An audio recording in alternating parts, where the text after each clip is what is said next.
Har doim men kechira olmayman deydigan odamni ichida katta ulkan shaytoniy kibr yashaydi. Men shunaqa zo'rmanki, menga xiyonat qildi. Men uni kechirmayman. Men chunki zo'rman-ku, u pastda turibdi, men tepada turibman. U xato qildi va men uni kechirmayman. Chunki o'sha kibr, men shunaqa zo'rman, u menga shunaqa qildi.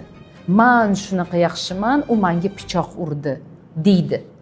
Lekin ichida kibrni olib tashlab, ruhini 0 darajaga tushirib, ha og'ir, ha qiyin, ruhim qiynaldi, ruhimga og'ir bo'ldi.